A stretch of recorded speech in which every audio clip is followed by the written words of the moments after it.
Welcome to Just Kick It with Big Bob, where I share my 2 bobs worth with you whether you like it or not. Strike me, Pete. Goodness gracious, and how's your father? We are back again with bells on, coming to you live from Studio JKI in downtown Hackham West, caravan capital of the Southern Hemisphere. Cock-a-hoop and beside myself at the comprehensive display put up by the Mighty Crows on Saturday. And didn't they make mincemeat of crosstown rivals, the so-called Power, whose offering can only be described as below par, and obviously that's meant in a strictly non-golfing context. Surely it's time Port asked themselves some difficult questions as individuals and collectively. Are they contenders or pretenders? Do they have the cattle with the metal? Do they need to rethink their entire raison d'etre? Where did the teal come from anyway? Only then will they give themselves a chance to steady the ship as the finals loom, with the question remaining: when the crunch comes, will the ship start deserting the sinking rat? You can always get free cheese in a mousetrap.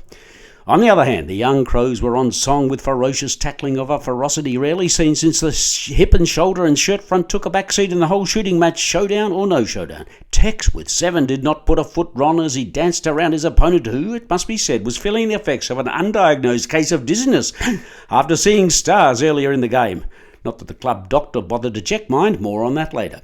Tex wrong-footed him on more than one occasion with a 1-2 and a do-si-do, bowdy apart and whack it on the left boot from 50, and Robert, your father's brother, fruit for the sideward, thank you very much. And to see the hefty Irishman Keane carve up the line, swashbuckling his way through to secure a place for himself in the side as they close in on a spot in the final 8. The question remains, can they make it? Now, I'm no mathematician, but I've been assured by those who are in the know that it is mathematically possible for the Crows, and for that matter for 7 other teams, to mathematically make up the last 4 spots of the final 8. How this can be mathematically possible is a mystery to me, and it seems to defy the odds, philosophically speaking. How it is physically or biologically possible is another matter entirely, but we won't go there. My intuition says that win 3 of the remaining games and you're in, lads. Simple. Now, at this juncture, I cannot fail to mention the kerfuffle stirred up by last week's innovative kite-flying exercise with regards to goalposts.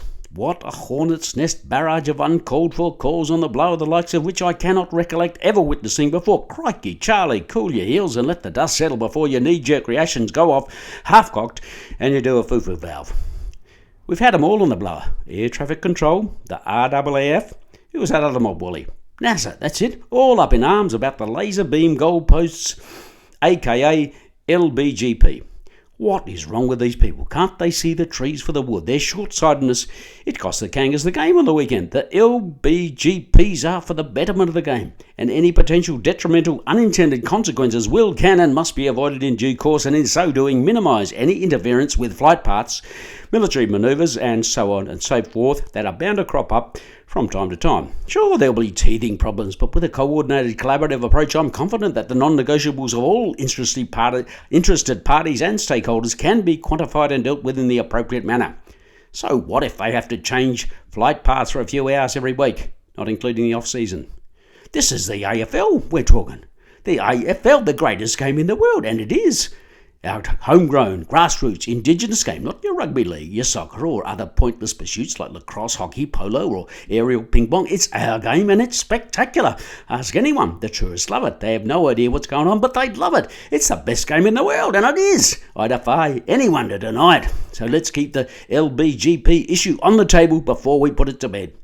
Thanks for listening. This has been Big Bob with my 2 bobs worth, whether you like it or not. A question before I go. Do you come from a land down under, where women glow and men plunder? Can't you hear the thunder? You'd better run, you better take cover.